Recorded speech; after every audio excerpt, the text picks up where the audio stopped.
Hey everyone, what's going on? Slick the Gamer, Scott W. Perry here, and we're up to episode 15 of Retro Chronicles, where we're taking a look at the history of WWF, WWE video games. And for this one, I wanted to kind of step away from the timeline and talk about some games I had forgotten, or games that were kind of included that I didn't know too much about when I was a kid, and I found out later in life. And I wanted to just touch upon them really quick. We're going to call this one Odds and Ends. You know, as I know, growing up, we had a lot of consoles and computer games, and WWF was well represented.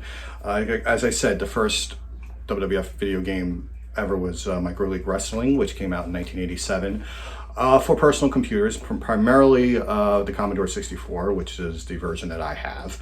But there were a couple of other games that came out for the Commodore 64 and for the Amiga that were bigger sellers in Europe than they were here, so they're hard to find here. However, if you do have an emulator and you do have a way to play them, you can check them out. And if you go on YouTube and check out some videos, some people do have some gameplays of them. I will try to link them as best I can in the descriptions underneath. Also, before I do it, if you like anything with the channel, if you really like what you see here, just let me know, leave a comment, drop a line. Definitely let me know what you think. You know, I definitely enjoy doing these, but you know, I'm trying to see, we have a lot of games to cover, so I'm trying to see exactly how far we'll stretch this out to. But with that said, there were a couple of games that came out, you know, a couple of odds and ends. And before I get to the Commodore versions, we have to talk a little bit about the realm of Tiger. Now, there were a couple of games that came out, if anybody remembers, before Game Boy or during Game Boy. You know, growing up, you know, Game Boy became a thing in 1989, and everybody wanted to have a Game Boy. But if you didn't get one, there was an interesting alternative. I wouldn't really call them games, but they had a lot of them out, and that would be Tiger. They would have these little LCD games, which were based off the Game & Watch, which were successful and were very good for Nintendo, which really helped them launch right before they had the Nintendo Entertainment System. So Tiger came out with all these cheap knockoffs, all these games that they could, and they're basically just power, you know, light up things that you press a button and it lights up. It's a game, but it's kind of not a game, if you know what I mean. You just have to be precise in your timing. And there were a couple that came out in terms of a wrestling standpoint. One I don't have, and I remember this to this day because I remember having it in 1980, I believe 1988. There was a WrestleMania one, just WrestleMania, and it was simply Hogan versus Andre. I remember this because Pro Wrestling Illustrated in 1989 had a contest celebrating their 100th issue, and they were having contest in terms of a giveaway, and one of the prizes was the Tiger handheld game. So I have to find the article for that, and I'll show that, but I vividly remember that. I had it. You know, Pro Wrestling Illustrated was, I still have them, and I look at them fondly. It really showed what, you know, it showed me there was a lot more to wrestling and everything like that. But getting back to the task at hand, they did release another one, and I do have it here. It doesn't really work that well, and it's from Acclaim, and it came out in 1991. But this was WrestleMania Challenge, and this is like a 3-tier. If you see, there's like a 3-tiered thing, and you play as Hulk Hogan, and you take on 3 different opponents. I believe at the time, it's Sergeant Slaughter, Ted DiBiase, and Earthquake. I haven't played it, but I did find this at my local retro video game store for about $10, and I was like, hey, let me check it out and see what it is. Like I said, it's battery operated. You have to put batteries in. I don't, because, you know, the battery acid wears.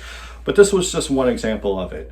There were a couple of games later. I think there was one more released. You know, as the 90s grew, Tiger just multiplied like cockroaches in terms of their games. And everywhere you looked, there was a Tiger game. I think for everything, there was, I think there was a hacky sack Tiger game. I'm not kidding. You know, why play hacky sack with a real ball for $2 when you could get the Tiger game for 10? You know, consumerism and market, you know, and capitalism at its finest. But, you know, with the Tiger games, they were a nice alternative if you wanted to go on a little trip. In this case, a bus ride, you know, because the attention you know, the attention factor would be like 5 minutes and that was it. If you had a Game Boy at that time, you were set to go. Now, if you had a Commodore or an Amiga, you were a little bit better off. There were two games that came out for both the Commodore 64 and the Amiga, primarily the Amiga, where graphically they look good. Gameplay-wise, not so much. Then again, I have played these with an emulator, so I'm not too familiar with the controls of the Amiga, so I'm probably doing something wrong. But the first game that came out was in 1991. It was more released overseas, and it was from a company called Ocean, which, like Acclaim and like LJN, just took every license that they could find and make a video game out of it. And while they were primarily good for overseas in Europe and everything like that, they did release in 1991 WrestleMania for the Amiga and for the Commodore 64. In this one, you only have 3 superstars that you pick: Hulk Hogan, Ultimate Warrior, and the British Bulldog Davey Boy Smith. So being that British Bulldog is in here, piqued my interest. I wanted to check it out. You take on 5 stars. This is pretty much the common version of Superstars, WWF Superstars for the Game Boy. It is the same exact premise. The graphics are a little better. You're in color. It graphically looks like the arcade Superstars game. It does look very impressive, but that's as far as it goes. The gameplay is horrible. But you do take on a tier of 5 superstars, just like in the Game Boy game. But you don't take on, if you play as Hogan, Warrior, or Bulldog, you don't take on either Hogan or Warrior in there. You take on 5 heels. I believe in the order, it's Mr. Perfect, the Warlord, who made his only WWF video game appearance in this game, the Mountie, the $1 Million Man Ted DiBiase, and the final boss was Sergeant Slaughter. And like Superstars, you have you have like a promo thing where the guys are bickering back and forth at each other, and then you have the match, and then that's it. The way that they have, you have to do the controllers, you have to swing it back and forth. If you have an emulator, it doesn't really work as well. And I tried copying it, I didn't really do as well. But it looked impressive, and I really do want to try to get a way to play it and to, really get a grasp on it, because graphically it looks good. I like the concept of it. It's just the execution of it was really poor. Speaking of poor, they did follow up the WrestleMania game with WWF European Rampage, which came out a year later. I believe early 1993 was late 92 or early 93. I don't know the time frame, but it mainly came out in Europe. And this one was more of a tag team setting, and you pick 2 guys out of 4. And the selection was interesting. You can pick either Hulk Hogan, Ultimate Warrior, Randy Macho Man Savage, or Bret the Hitman Hart, which was an interesting choice. WWF was really exploding in popularity in Europe around 91, 92. And Bret Hart was a big reason why.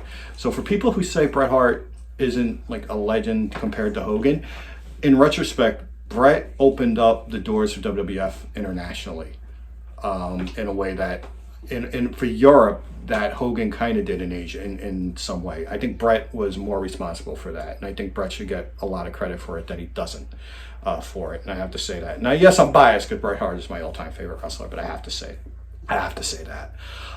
So you pick as a tag team, and you take on some other teams in a European tour. And I like it. You open up, you have a graphic, you have the WWF studio, and there's Sean Mooney, graphically Sean Mooney, talking about the next match, and you take on different tag teams in different locales across the world until you get to Madison Square Garden and take on the tag team champions Legion of Doom.